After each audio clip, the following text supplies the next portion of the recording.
नागरिक सरकारचे गुलाम आहेत का?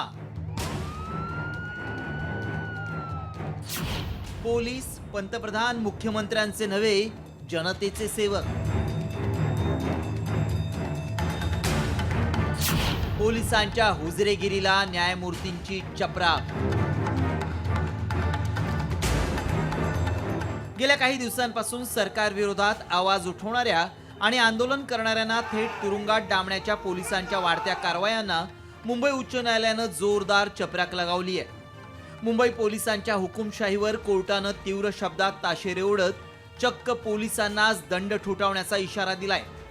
अखेर पोलिसांनी असं काय केलं होतं ज्यामुळे संतप्त झालेल्या न्यायमूर्तींनी पोलिसांना कोर्टातच धारेवर धरलं?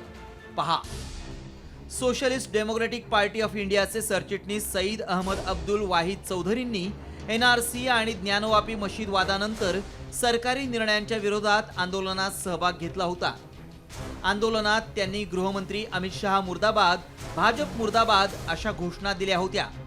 त्यामुळे मुंबई पोलिसांनी त्यांच्यावर थेट तडीपारीची कारवाई केली होती. केवळ आंदोलनात घोषणाबाजी केली म्हणून पोलिसांनी सूडबुद्धीनं केलेल्या या दडपशाही विरोधात चौधरी यांनी थेट उच्च न्यायालयाचे दरवाजे ठोठावले.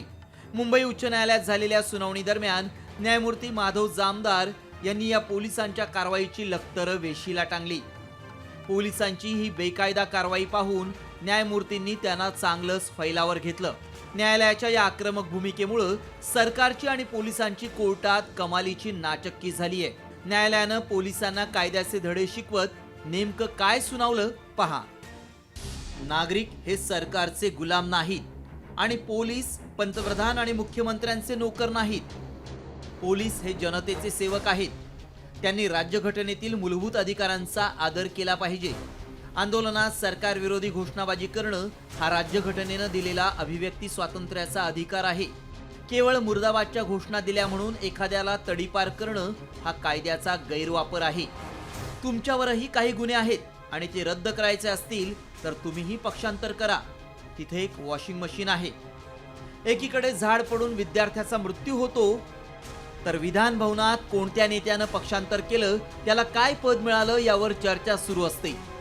राज्यात नेमकं काय सुरू आहे? पक्ष आणि चिन्हाच्या खटल्यावरून कोर्टावर नेहमीच टीका करणारे खासदार संजय राऊत यांनी मात्र मुंबई हायकोर्टाचं कौतुक केलंय. सत्ताधाऱ्यांवर टीका केली की आम्हाला तुरुंगात टाकणं, फक्त आम्हाला भ्रष्टाचाराने आपल्या पक्षात घेणं, बाकी इतरांना मग तुरुंगात टाकायचं. ज्यांना तुरुंगात जायचं नाही त्याने वॉशिंग मशीनमध्ये टाकायचं. न्याय व्यवस्थेतील एका महत्त्वाच्या व्यक्तीने करावे. याचा अर्थ देश आणि देशाचा आत्मा जागा ठेवणारी माणसं अजूनही न्याय व्यवस्थेमध्ये आहेत. मुंबई उच्च न्यायालयानं पोलिसांची ती बेकायदा तडीपारीची कारवाई तत्काळ रद्द करत याचिकाकर्त्याला मोठा दिलासा दिलाय. मात्र हा दिलासा देतानाच न्यायालयानं राज्यातील खालावलेल्या राजकीय परिस्थितीवर आणि पोलिसांच्या दडपशाहीवर जे रोखठोक ताशेरे ओढलेत, त्यामुळे पोलिसांसह सत्ताधाऱ्यांना आत्मचिंतन करण्याची गरज आहे. ब्युरो रिपोर्ट, साम TV न्यूज.